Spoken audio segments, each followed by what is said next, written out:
alguien tan abierto. ¿Y cuál es el disparador para escribir la historia? Porque el contexto delimita los marcos desde los cuales ustedes escriben la historia, o sea, por ejemplo, la flexibilización laboral, la precarización del trabajo, la violencia, los, que todos estos aspectos se integran al guión después de generar la historia o son el disparador de la historia. Esa es una pregunta muy interesante, Pablo, creo. Pero es muy interesante. Obviamente huele escuso de la zeitgeist, ¿no? De lo que está pasando en nuestro mundo. Pero un buen manifiesto, una buena tema, no quiere decir que tenemos buena guión o buena cuento, porque, sí, bueno, yo sospecho que todo el mundo sabe gente que pueden expresar cuentos o cosas que ha pasado que son súper dramáticos, pero su manera de decirlo es súper aburrido. Hay otra gente que pueden describir tomando una copa de té con su amigo y estás en carcajadas. Entonces, buena manifiesto, un buen tema no quiere decir que es bueno cine. Entonces, siempre necesitas una manera, entrar, una manera sorprendente, que no es tan obvio, que tiene niveles de complejidad. Entonces, siempre está buscando esto, ¿cómo se llama? Algo que es muy, a veces es suerte, ¿no? Y a veces llega un regalo. Por ejemplo, en la película Buscando a Eric, con Eric Cantona, futbolista. Dado que estamos hablando con Argentina, tienes que hablar de fútbol, hombre. Entonces, pero me acuerdo durante varios años yo quería hacer una película de abuelos y abuelas, pero nadie tenía ni poco interés, especialmente los financieros, y no tenían ni interés. Entonces, pero cuando llegó Eric Cantona, el futbolista de Manchester United, y dijo que quiere hacer una película con nosotros sobre una afición, la idea que tenía, bueno, la verdad no tenía interés, pero el personaje de Cantona me fascinó, y por el personaje de Cantona me ayudó a hacer una película sobre abuelos, de esta gente que han tenido muchas relaciones en su vida, una pasada muy compleja. Entonces, a veces te llega en tu mano un regalo y hace conexión con otra cosa y tienes que aprovechar. Entonces, la verdad es un proceso muy arbitrario y a veces tienes que, bueno, confiar en la tripa y no solo en la cabeza. ¿Y desde qué lugar entonces se integra, por ejemplo, con Buscando a Eric e incluso con tu última película, La parte de Los Ángeles, la comedia? Porque son comedias donde lo social sigue estando presente, pero sin embargo se elige expresarlo quizá en un modo mucho más, de formas más libres, digamos, ¿no? A partir de la introducción de la comedia. ¿Por qué eligieron hacer películas donde existe el humor en este último tiempo? Donde antes había películas de mucho más densidad dramática y más Uh -huh. con el conflicto político más presente. Sí, bueno, eso es una pregunta muy interesante, creo. Por ejemplo, en Sweet 16, 16, Mi nombre es Joe, por ejemplo, eran películas, tragedias, súper duro de, de gente en mi ciudad de Glasgow. Y la verdad es interesante cambiar tono, ¿no? Te ayuda a buscar otras maneras de expresarse. Y también lo que me fascina también, mucha gente hace películas de la clase obrera, así, pero súper duro y siempre con tragedias. Y mi experiencia en Glasgow, y que es, bueno, hay tragedia, pero también hay mucha comedia. Y muchas veces están muy ligados. Y, por ejemplo, en esta película, Parte de Los Ángeles, pasé mucho tiempo con jóvenes que están haciendo eh, después de estar condenado a estos castigos con los jueces. Se pasa el día con ellos, está encarcajada, hombre, son gente con muchas ganas de vivir, son muy divertidos, tiene chistes, tiene contradicciones en tu vida y te hace reír. Y esta es parte de la tragedia, con gente con tantas ganas de vivir, no pueden hacer nada. Entonces, también Buscando a Eric hay momentos bastante duros en esta película. También parte de Los Ángeles hay escenas muy duras.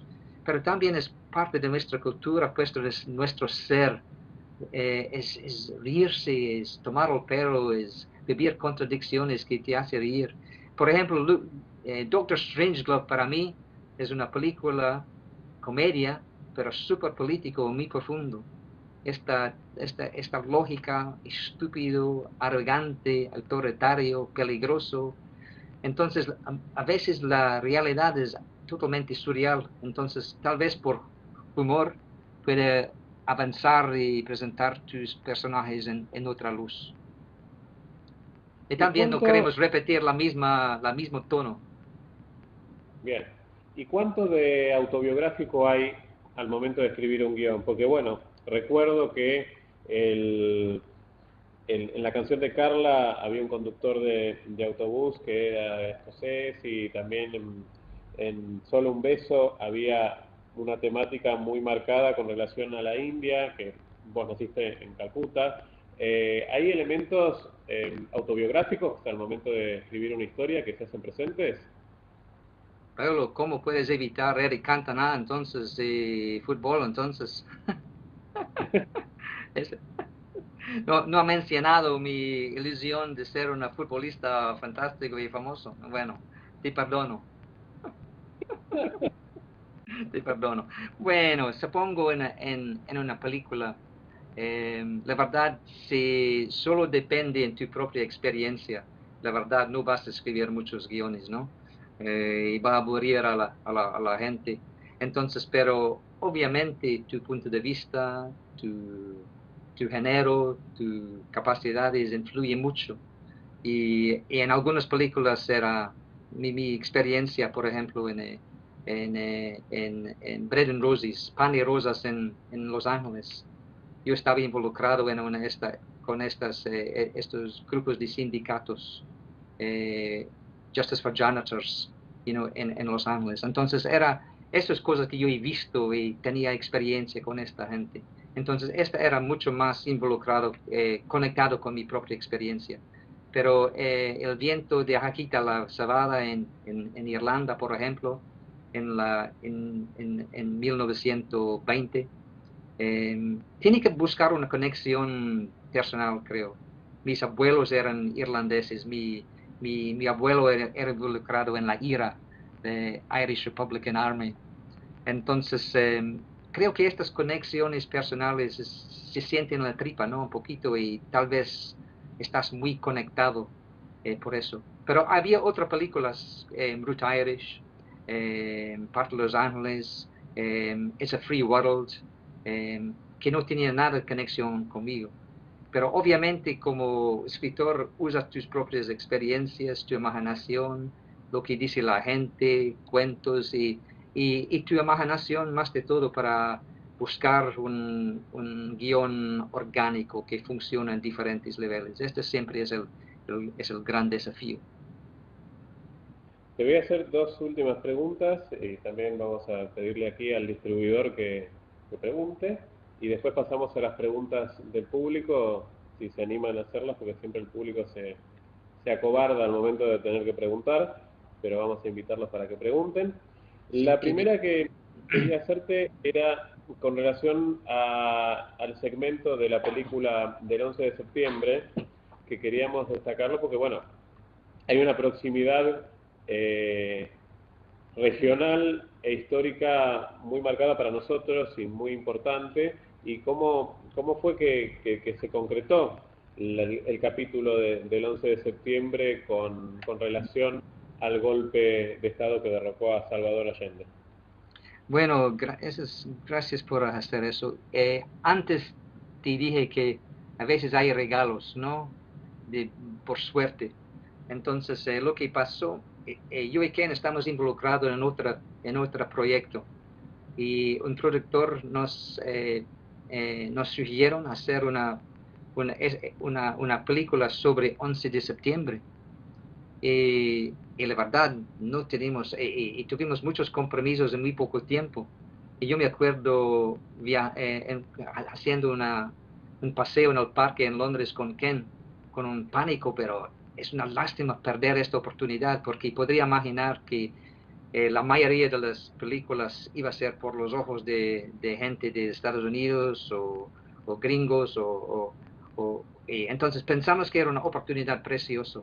Y no sé cómo por accidente me acordé que el coup d'État en 1973 era el 11 de septiembre. Y yo me acuerdo, hombre, tenemos que usar eso. Y por suerte, Ken ha hecho una película con Vladimir, que está en esta película, ¿cómo se llama? Lady Bird, Lady Bird. Vladimir es un chileno. Entonces, él tenía una experiencia, bueno, él ha vivido esta experiencia en Chile. Fue detenido, torturado, y tuvo que salir y se fue a Londres, y en todo este tiempo está doliendo mucho para regresar a su propio país. Entonces, con estos dos conexiones de recordar la fecha y nuestra conexión con Vladimir, decidimos presentar este de 11 de septiembre. Entonces, tuvimos la parte, bueno, ¿cómo se llama? La gancha con el 11 de septiembre, la misma fecha. Vladimir, su experiencia súper personal y muy conmovedor, y un hombre que ha sufrido mucho. Y también el archivo, que siempre me toca mucho. Cada vez que veo este archivo de 11 de septiembre, me da una pena, y mirando a esta gente, esta mujer, buscando a su familia, y también mezclando eso con las canciones de Vladimir, que eran sus propias canciones.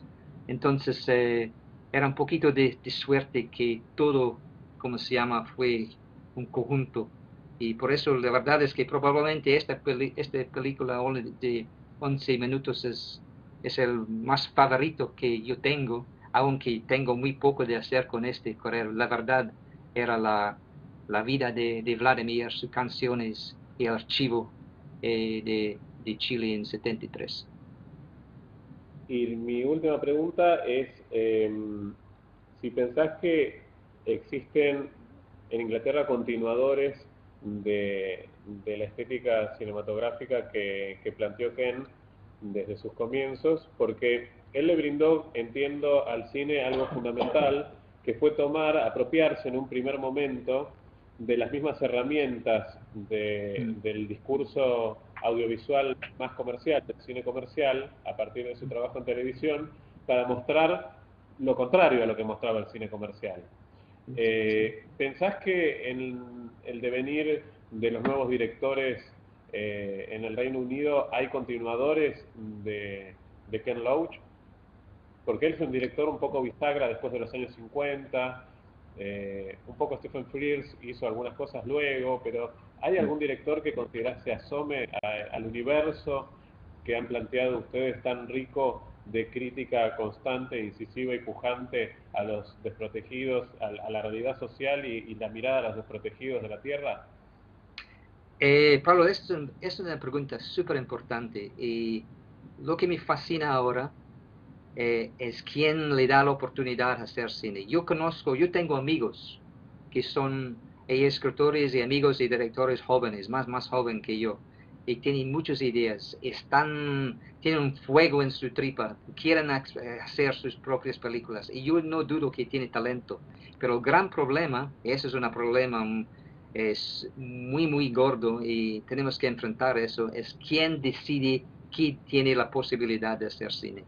Yo y Ken ahora, por suerte, tenemos las posibilidades. Si el presupuesto es bastante humilde, no es enorme, podemos hacer cine sin interferencia y sin problemas.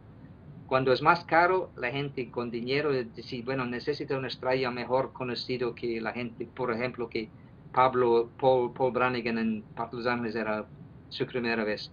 Entonces, pero yo conozco gente que tiene ganas y tiene muy buenas ideas, y he hablado con ellos sobre sus ideas y sus guiones, pero no pueden buscar financiación. Entonces, este es el gran problema. La gente con estas ideas buenísimos, que no, porque cine todavía es muy caro. A una película barata es súper caro. Entonces, y aún cuando hace la película, esto sería interesante para Andrés también, ¿quién tiene necesitas un distribuidor que van a presentar y financiar todo eso? Entonces, hay muchos obstáculos, y también esto creo demuestra cómo tenemos que democratizar el proceso de hacer cine, la distribución y también la exhibición de cine. Entonces, estos son problemas muy gordos y muy importantes y supongo refleja la cultura de la dominación de corporaciones, que no es democrático. Entonces, creo que eso es un gran problema.